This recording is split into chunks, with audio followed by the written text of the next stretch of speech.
Hello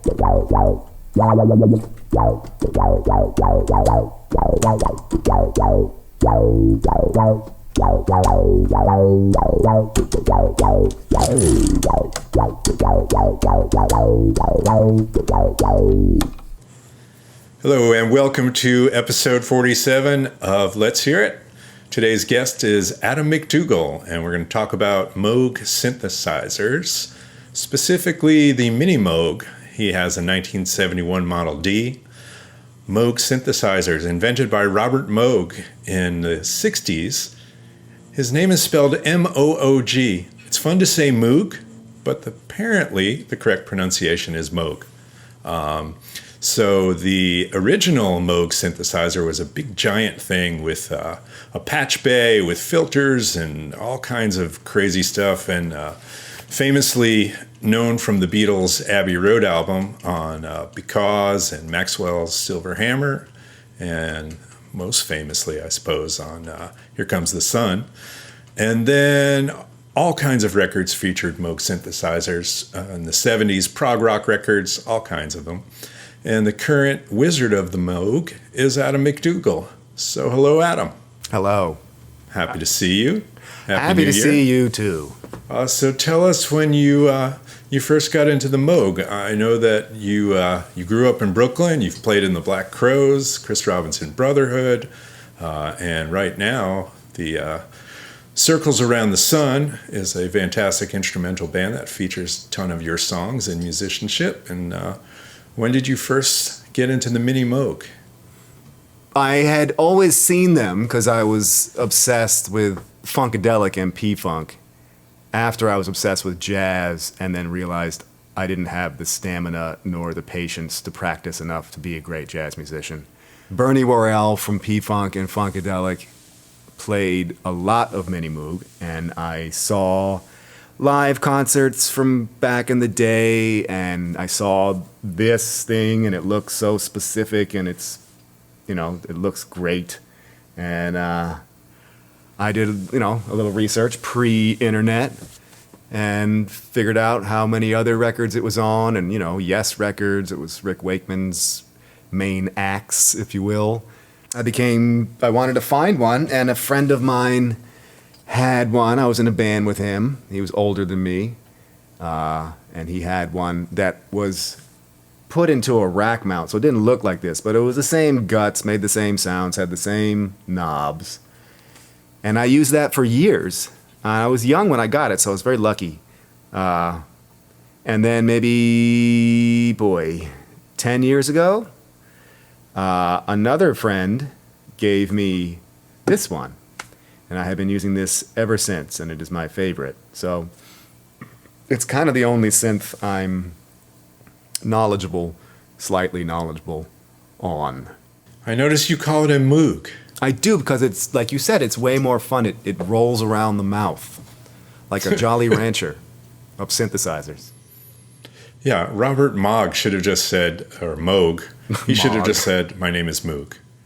Yeah, my name is Moog. Well, tell me the sounds that you like. Let's hear some examples of how you use it. I know you have a wide range of sound and effects when you play that.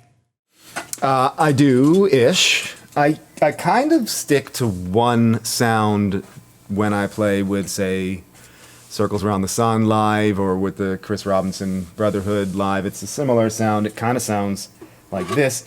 And I am using a foot pedal, which you can't see, which opens up the filter, which is this knob here. So the filter does... right? And now I can do that with my foot, you see. So don't be surprised. I also mouth the sounds I'm playing. So if that's weird, That's okay. Screw you. You can do that. All right, so this is kind of my go-to.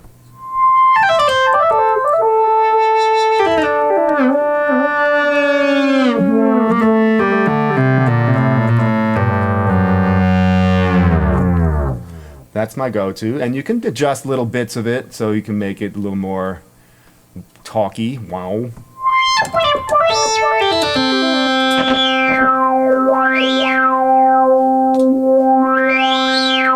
And and sort of sci-fi-y, you know, especially if you're in the low.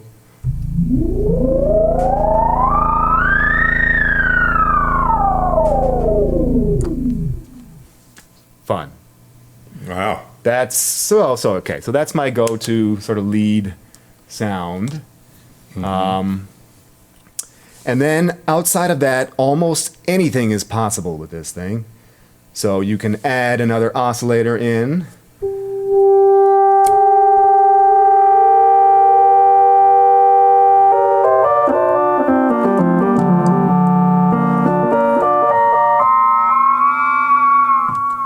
Which is fun as well.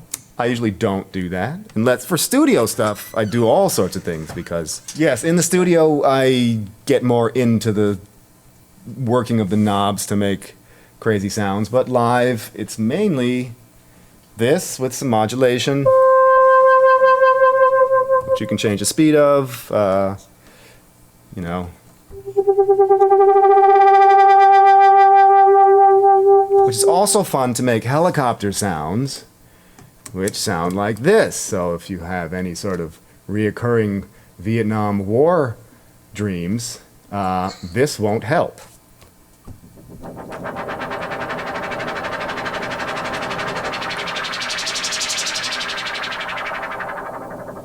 And there you go. I know you can get a nice bass sound going Can too. indeed get nice bass sounds. But before we do that, there is a range of waveforms. I usually use the one I showed you. But it can also do, which is more of a belly sound. Not belly, but belly. And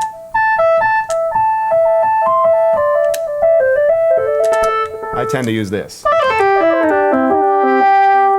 So there's that, and as far as bass, let's turn off the delay pedal.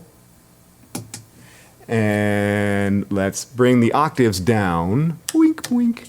And we have, let's see if I can make a sound. If I can make a sound that sounds like wow, right? That's what I want to do. Can I do it without hearing it?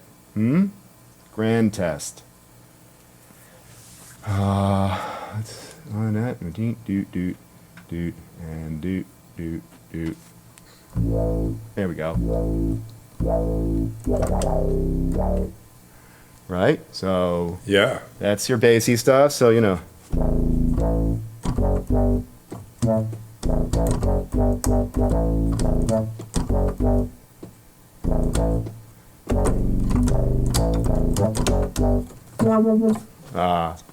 That kind of stuff, and you can make it a little more wowy.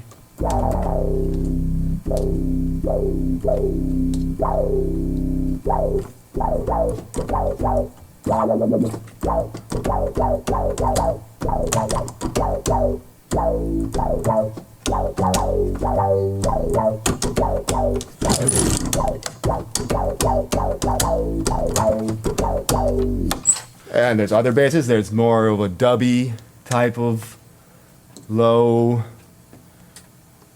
bass, which more like really subby, more, you know.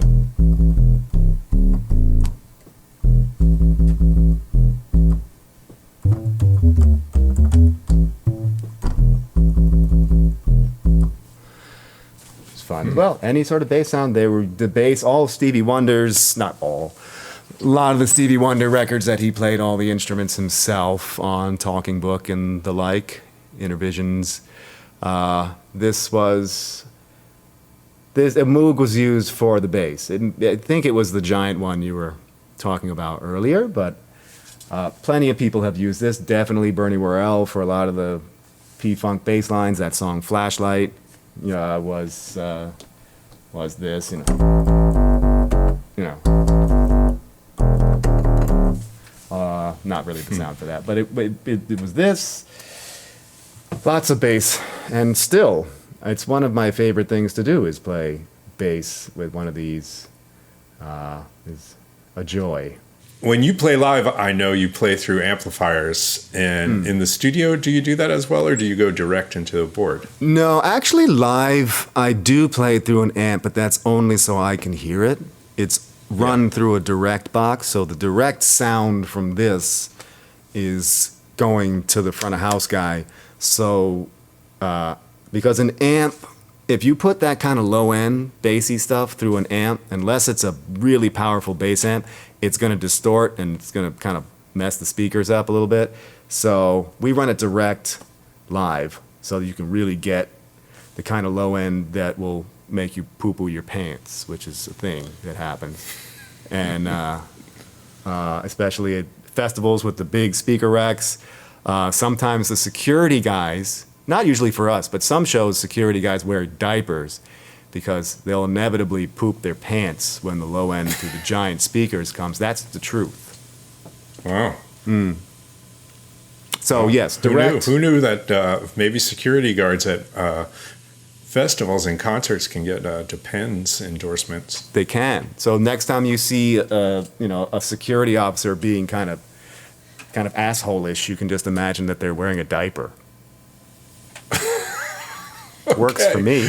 Never thought of that, but I guess it's possible. Like at the EDM festivals, where there's a lot of loud, low bass. But I try, our sound man, Ethan the Militia, we have a little game when we're at festivals, whereas he cranks it up really loud and gives me a nod, and I hit a low end, and we just blast the whole place with low end, a poop-worthy low end, the real one, and that's fun. Not when people are there, when we're checking the sounds. You feel very good powerful. To know. Well, what else can you tell us about that, or do you want to show us some of those other keyboards you got around you? I can. There's sort of more stuff on this. Let me see what else is. I really haven't gone through that much, but I don't really do that much. There's obviously there's Glide, which is portamento. The same kind of thing, which would, makes one note, slides it down.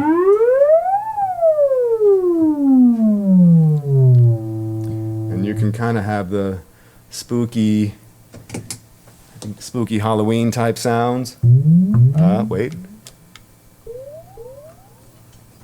Right. Where is it?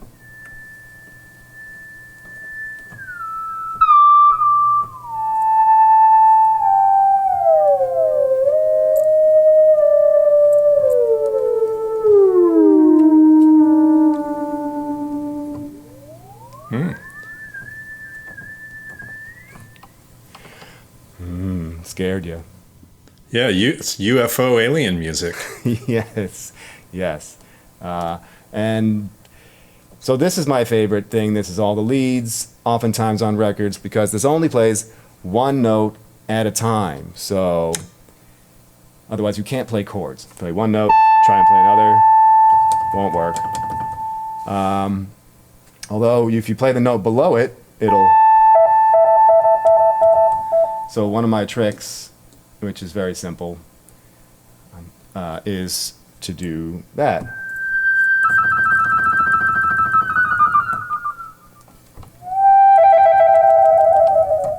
Simple, effective. Other keys, obviously we have the Rhodes here. That's part of this is kind of my rig, always Rhodes with the Moog on top. We have some of Dan's fantastical keyboards. This string machine, which is all over our latest record, last record.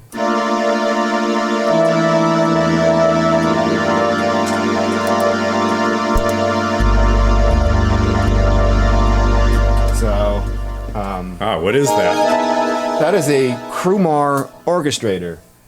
This is all of the string sounds we did. The most famous of the string machines is the ARP string ensemble. That is on a lot of records. If you hear that, it makes you feel good because you've heard it all your life. This is a knockoff of that, but it does a lot of other cool stuff that other one doesn't do. But I love this for strings.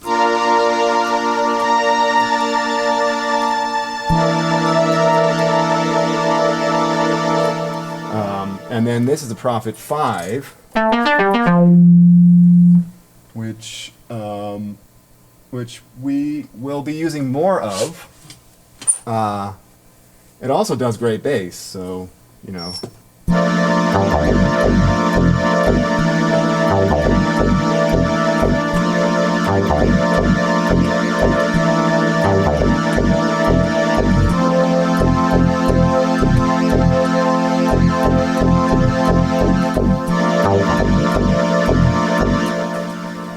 Fun. Cool.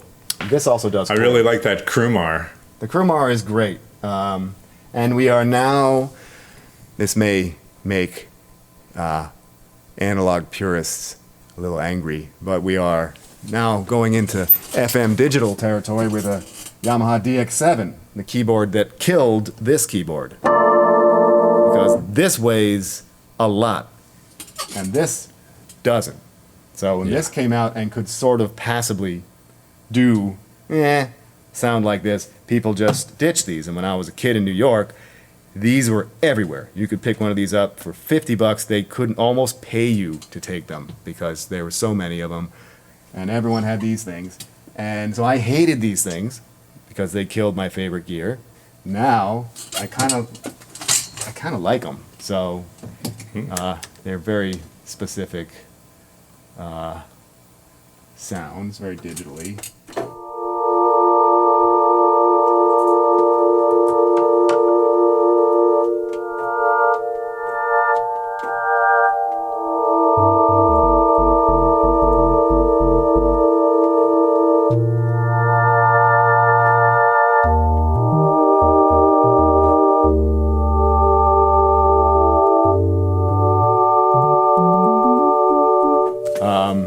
So, sweet. Yes, but this is my fave for everything. I bring it everywhere I go, and sometimes it's too weird for people, and then it just sits in the room and looks cool. But most people love it because it sounds amazing, but sometimes it's just a good piece to look at because it certainly is beautiful. Well, thanks for showing us that. And what have, obviously, Corona times, what have you been up to? I know you've spent a little time in some studios, and what have you been doing? Well, I've done a little bit of socially distanced studio work and some not socially distanced studio work. Oh. Oops. Be careful. I know, everyone so far has survived that. But it's kind of hard. Some studios are not very big. Yeah. So it's kind of hard to do that. But I've done some bigger studio stuff. I have been... That's about it. Reading, trying to write new stuff for the Cats record. We're starting to warm up the engine for that, writing, and Dan and I want to mess around in the studio and come up with some ideas and do another virtual show with Mark and Scott. Good.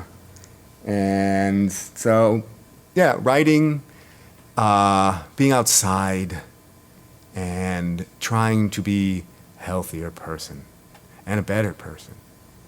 All right. Well, I'm glad to hear that. I know that hopefully by the fall or late summer, Circles Around the Sun will be back on the road, and you'll be missing your time at home, so enjoy it while you can. You know, that's true. The grass is always greener. This is a terrible time for humans, but for musicians that have spent the last couple decades on the road most of the year, it has been almost a welcome break to kind of do a reset. And I really hope and believe that when it all comes back, people will be so excited to see live, and live musicians will be so excited to see people, that it might be a reunion of sorts that would be, you know, intense and beautiful. All right, well, play us out, and I'll let you go back to watching football. Why don't I play, what? Well, I know Dan is watching football. Yeah, but he's a sporty man. Yeah. I am no longer. Also, if you don't know that band, find them.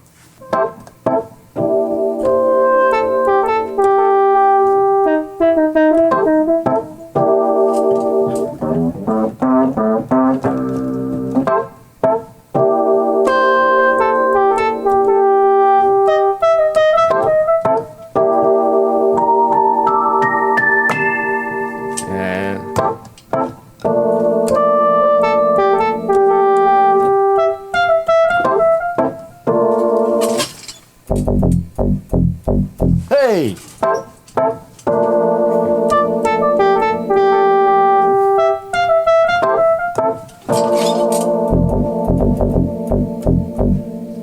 There you go. That's a hit. So that's about it. What else on the Moog? Is there anything? I'm sure the pro synth people out there are saying, "Man, you didn't go into this or that, the other." But I gotta tell you what I do with it. And yes, let's go out on one of my favorite things, the sound I played earlier, but let's do it again.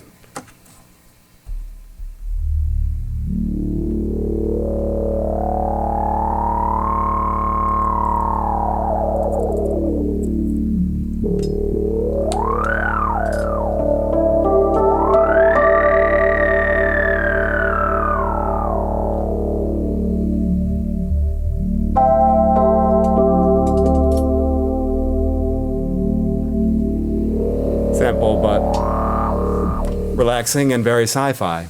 Elon Musk. Fantastic. Yeah.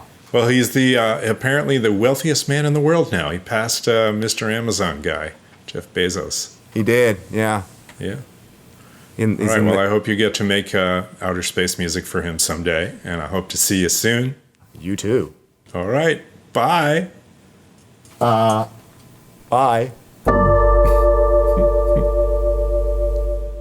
All right, well, thanks to Adam MacDougall and the Mysteries of the Moog.